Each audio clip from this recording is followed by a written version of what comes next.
Yeah, I'm really sorry. I tailored this to 3 minutes, so I know it goes 2 minutes and 20 seconds as far as I can tell, so I hope that you'll let me say what I have to say. I am a member of the Fraternal Order of Eagles located at 4th and Plum Street. Our motto is people helping people. For many years, we have raised thousands of dollars for local charities, and that is our mission. I have been a member of the Board of Trustees for over 9 years. We have tried relentlessly to work with the city to protect our building and our members, but our efforts have not been heard. We are now begging for protection. We have been told that if we just keep an incident log of our calls to for police assistance, something will be done. But how long do we have to keep these logs, and when will the city start to pay attention? Here is what happened yesterday, a day no different than the rest. Shortly after our bar opened, a transient was reported ranting incoherently at our entrance. People were afraid to come inside, so we called dispatch police to have him removed. Next, one of our members was walking down the street, and they were attacked and bitten by a dog from one of the people, the guests of the Salvation Army. Then one of our members had to go out and clean up a pile of feces and a mountain of garbage and blankets left in front of our entry. Later that evening, during our board meeting, we started to smell smoke. We realized that it was coming from the back of the room. When one of our members tried to open the fire exit door, we found that some homeless people had set fire to our alcove. We called 911, asking the fire department and police to arrive. 2 fire trucks came and eventually extinguished the flames, but not until our entire clubroom was filled with toxic smoke smelling of burned plastic. The police never arrived, and when we called dispatch back, we were told that they were too busy elsewhere. According to the person I spoke to, the entire Olympia Police Department was responding to an incident on the west side, leaving the rest of the community unprotected. This fire could have easily gotten out of control had we not been alerted by the smell. The fire exit door from our clubroom and ballroom was completely blocked by burning debris. Nobody could have left the building from that exit, and this could have resulted in chaos and death. We have presented a plan that will work for us. Thank city you. officials such Ms. as Larry Mercier, Merrill refused to work with us. I'm going to hold everybody to the 2 minutes that council agreed to. What you can do is submit this. Who will be held Kelly. accountable if someone dies? Thank you.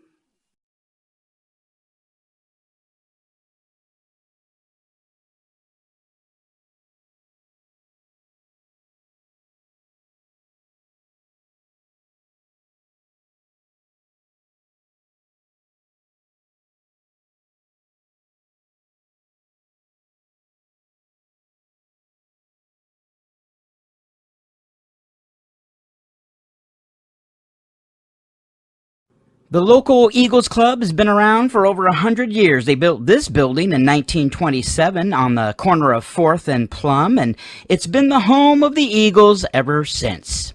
Eagles members give back to the community, but lately they've been being taken advantage of. So I went down to talk to the bar manager, David, to get the scoop.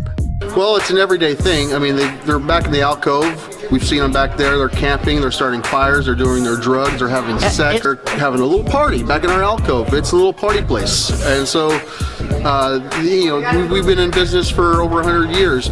I've been a bartender, for quite a few years now, and never had this problem up until, just recently. And now the bartenders won't take out the trash because it's just too dangerous here. Is it mainly because the Salvation Army next door seems to be sort of a gathering place? Well, the Salvation Army does enable. They have this like a little soup kitchen, so they're always out here during the daytime, and there's no police present, so there's not a whole activity, and so they're able to just hide out here and do their drugs and camp and start their fires and do whatever they want. I mean, I would like to see the city do a little bit better. Instead of they're making things too easy for these people. They're enabling with the needles, the needle exchange. I find a half a dozen needles in here every week. So, hopefully something changes along those lines. So I had David take me to this alcove, and we interrupted a crack smoker. How you guys doing? Oh, hey, how's it going? Oh, so this is what you were talking about. You couldn't have set up a better demonstration. Nice. Crack pipe. Well, what they say. Hey, crack is whack. You know what Whitney said? Whitney said, crack is whack, brother. I mean, you just really can't make this up, though. I mean, it's just fascinating. Crack is whack. You gotta drop that stuff. You gotta stop that. That's not gonna help you. It's exciting. This alcove gets a lot of action, a lot of, how's it going? I do these selfie things all the time. I'm a selfie guy. I don't know how they be doing all this. Oh, some of the local taters? No, these are new ones. You don't want to learn. These are all new. As much as I'd love to hear the art history lesson from Crackhead, I think it'll be safer to go inside and talk to David again. So what do you have here in your hand? This is 1 day's worth. 1 day's worth of And needles. you're finding this where? In our back alcove. Where the guy was smoking crack?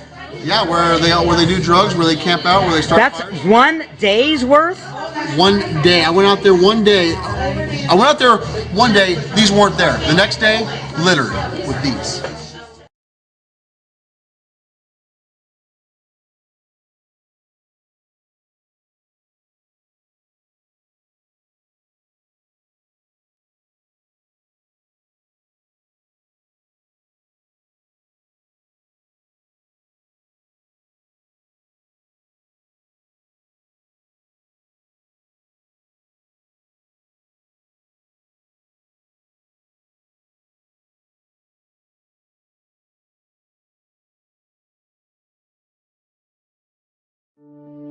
When you look at our city, how do you feel? Think about it. Thank you. Definitely. Thank you so much.